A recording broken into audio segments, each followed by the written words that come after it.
દ્વારકા છે ને 113 રૂ છે. જંગલ વાળો રસ્તો હતો ને એ પૂરો થઈ ગયો છે. દ્વારકા જાય ને તો અહીંયા આવવું પડે, બહુ અઘરું છે ભાઈ. તો આવા દિવસ જોવા પડે. અહીં રોકાવાનું છે અમારે રાતે. જય માતાજી, જય દ્વારકાધીશ મિત્રો. તો કેમ છો બધા? મજામાં છો? તો હાર્દિક સ્વાગત છે અમારા નવા બ્લોગમાં, નવા વિડીયોમાં.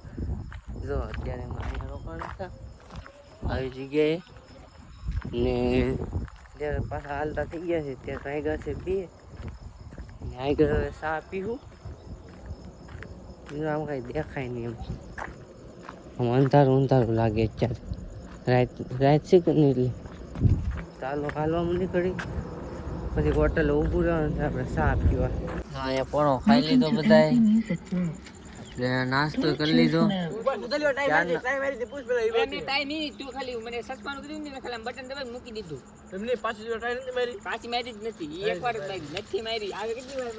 ક્યારના હોટલ ગોતીએ છે ને હોટલ જ નથી આવતી. કીધું અહીંયા ના નાસ્તો કરી લીધો. પછી 6 કિલોમીટર આવેલા ને તો અહીંયા હોટલ આવી ગયો. અત્યારે નાસ્તો કરવા બે હાથ બધા થાકી ગયા. કા દૂર નથી થાય ગયો? હા થાકે જ નહીં કોઈ. હા ભાઈ ઈ નથી મિત્રો. સવાર થઈ ગયું, હાલી હાલીને થાકી ગયા. બોલો આમ જો પવન શક્કી તમે જો કેટલી બધી પવન શક્કી છે. અહીં નકરી છે. આમ જો રોડ કેવો છે, આમ એટલે સીધી પટ્ટી જ દેખાય. હમણાં છે ને વ્યૂ સારું આવશે મસ્તનું એમ કહે છે બધા. આગળ જતા બે બાજુ કે ઝાડવા ને અહીંયા વચમાં હાલવાનું, વચમાં રોડ છે એમ. બે બાજુ ઝાડવા ને વચમાં રોડ છે, ત્યાંથી હાલવાનું છે. ગુફા જેવું એટલે રોડ જ છે મતલબમાં, પણ ગુફા જેવું લાગે એમ.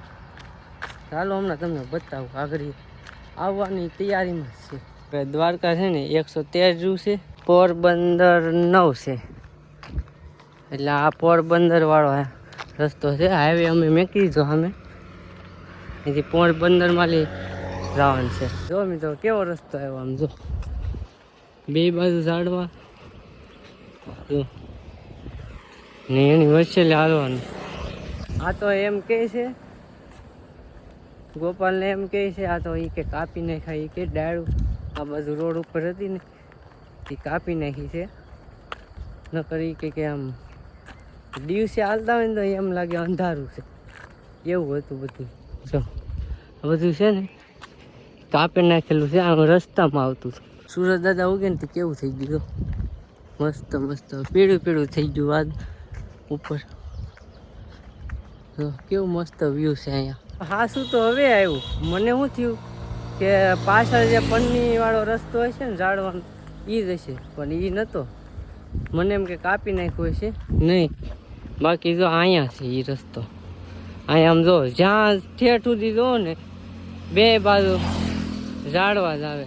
તડકે લીધો જ ને આ રસ્તો તો મજા આવે હાલવાની, સાયો સાયો એમ. પણ હવે દિવસમાં છે તો હાલવું જ પડશે. કાંઈ એવું જ નહીં કરવું પડે કે હાલો અહીંયા રોકાઈ દઈ, તડકો હોય છે તો અહીંયા હાલશું. એવું તો કાંઈ હાલશે નહીં ને. બાકી જો આ છે ને જંગલ જ છે બે બાજુ ને. હવે જંગલમાં હાલા જઈશ. પોરબંદર હશે આવેલી 7-8 કિલોમીટર છે. ત્યાં પોગી જાય. જંગલ વાળો રસ્તો હતો ને એ પૂરો થઈ ગયો છે. જો ને અત્યારે જો અહીંયા બેહા ને લાંબા ટાંટ્યા કરી નાખ્યા. મજા આવી ગઈ. ઘડી કોરો ખાઈ હજી ઓલા આવે તૈણી ને. આ તો અમારે ભૂકા બોલાવવાની છે. જોવાની તાલ સડી ગયો ને ઇયરફોન કાનમાં નાખ્યા ને ત્યાં હાલો જાય. અમે તો વાંહે દોડીએ, હું ગોપાલ બે વાંહે દોડા જઈ. પાછળ બે આવ્યા ને ત્યાંથી અમને અહીંયા લઈને આવ્યા દુકાને. કે થોડું ઘણું ખાઈ લો પછી તમને કહું કે બળ કરાવું. આ તૈણી હાલે એટલે એમ લાગે કે આને કાંઈ ફરક જ નથી પડ્યો. હા વરસ હાલે તોય કાંઈ અસર જ ન થાય એમ હાલ્યા. દ્વારકા જાય ને તો અહીંયા આવવું પડે. એ બધા એમ કહે એવું હોય તમને આવવું પડે. કૃષ્ણ ભગવાનનો દોસ્તાર છે. કૃષ્ણ ભગવાન દોસ્તાર છે ને સુદામા, એનું અહીંયા મંદિર છે. જોઈ બરાબર મને લૂલો કરી નાખવા બધા. આ બધા મને લૂલો કરી નાખ્યો. હાથ પગ ધોઈ નાખ્યા છે મસ્ત મજાના. ને જો આવડો આ મંદિર છે. આ છે મેન સુદામાનું મિલન. જો આ મંદિર છે મસ્ત. સુદામાની લક્ષ 84 અહીંયા છે. તો આમાં અંદર જવાનું છે આપણે. હા તો હાલો હવે જાય. હાલો આવી રીતે ફરવાનું હોય ને અડવાનું કોઈ નહીં. આમ જો બાજુ છે બધા કાંઈ ફરે. કેટલી વાર લાગે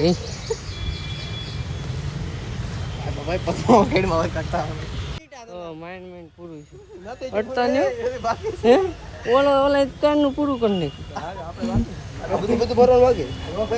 અહીંથી આમ આમ કેમ જો તમે ક્યાં ઓલા ફટકાવા છે. દ્વારકા રાખવા છે દેવાની. પેલા તમે અટતા નહીં હો. માઇન્ડ પૂરું છું મિત્રો. બહુ અઘરું છે હો ભાઈ. 5 મિનિટ થઈ જાય કામ સમજો ઈ બે.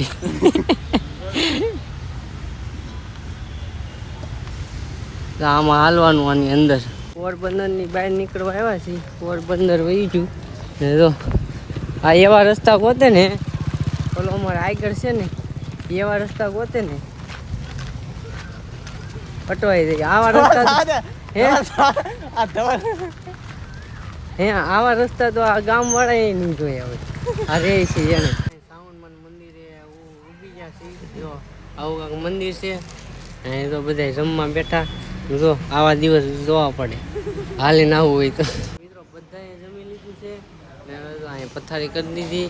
આ બધા ગોદડાને છે ને એ આ બધા સામે લેવા. જો દેખાય તમને.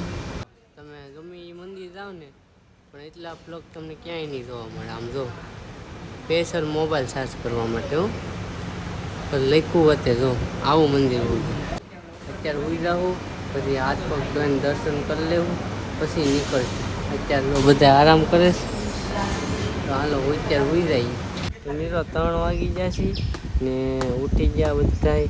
જો બધાય તૈયાર થાય છે. હવે હું તૈયાર થઈ ગયો તડકામાં. ને હવે 13 કિલોમીટર કાપવાનું છે અહીં સુધીમાં. જોઈ કે 13 કિલોમીટર તો કપાઈ જ જાય પણ દુખે છે એટલે કાંઈ નક્કી ન કહેવાય પછી એવું છે બધું. ને અહીંયા તો સાવનમાનું મંદિર છે મસ્તનું. દર્શન કરી આવ્યા અમે. તો મિત્રો આ છે ને પવન શક્તિનું છે. અવડું મોટું હોય ને આમ જો અહીંથી કવડું દેખાય. હા ઝીણું દેખાય કે નહીં. ને અહીંયા તો નીકળી એટલામાં નકરી પવન શક્તિ જ છે. જ્યાં જો જ્યાં નજર મારો ને પવન શક્તિ દેખાય. જો અમને પાછા આંબી ગયા ને આ જગ્યા ગોતશે. હમણાં નાસ્તો કરો ને ભૂખ લાગી ને જગ્યા ગોતે આગળ કરી દીધા. સારી જગ્યા ગોતી રાખે ને આયલા કરીએ. જો અહીંયા ઊભી ગયા. હોટલ હતી ને બાજુમાંથી ઊભા તો ખરી. અમને એમ કે હાયલા જ રાખે. નાસ્તો કરવા બેસી જશે. નાસ્તો કરીને નીકળી જશે. ને જો અહીંયા દ્વારકાનું બોર્ડ આવ્યું પાછું. દ્વારકા કેટલું છે 82 કિલોમીટર છે. હવે 82 કિલોમીટર એટલે પ્રમ દિવસે પહોંચી જાઉં.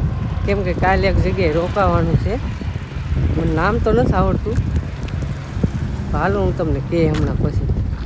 આજે તો અહીંયા રોકાવાનું છે. અત્યારે 6 વાગી જશે. હમણાં અંધારું થઈ જાય ત્યાં હનુમાન દાદાનું મંદિરે રોકાવાનું છે. હમણાં તમને બતાવું ને પવન ચાલે ને અહીંયા તો જ્યાં જોઈને પવન શક્તિ જ આવે. બહુ પવન શક્તિ છે આ બાજુ.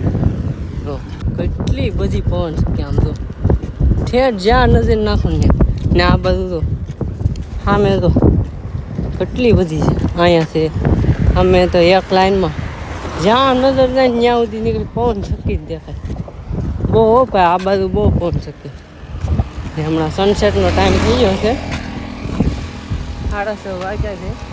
હમણાં પહોંચી જાઉં 7 વાગે પહોંચી જાઉં. રોકાવાનું છે ને ત્યાં રોકાવાનું ગમે ના થઈ જાય એટલે વાંધો નથી આવતો. ઠાકરની દયા છે.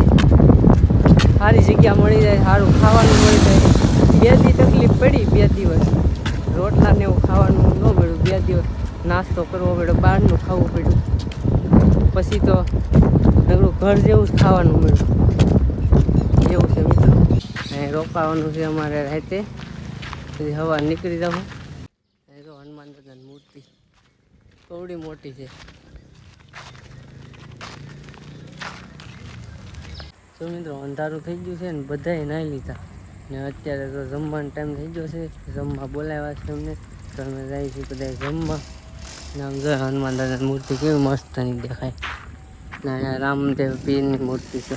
તો જમવા બી ગયા ને જમવામાં કંઈક આવું છે. તો મિત્રો બધાએ જમી લીધું ને આપણે હવે બ્લોગ પૂરો કરી દઈએ, કેમ કે હુઈ જવાનું છે ને સવાર બધું વહેલું નીકળવાનું છે. તો હાલો આ બ્લોગ અહીંયા સુધી. બ્લોગ તમને કેવો લાગ્યો કોમેન્ટ કરીને જરૂર કહેજો. એક લાઇક કરી દેજો, નવા હોય તો સબસ્ક્રાઈબ કરી દેજો. મળે છે બીજા બ્લોગમાં. ત્યાં સુધી બધાને બાય બાય.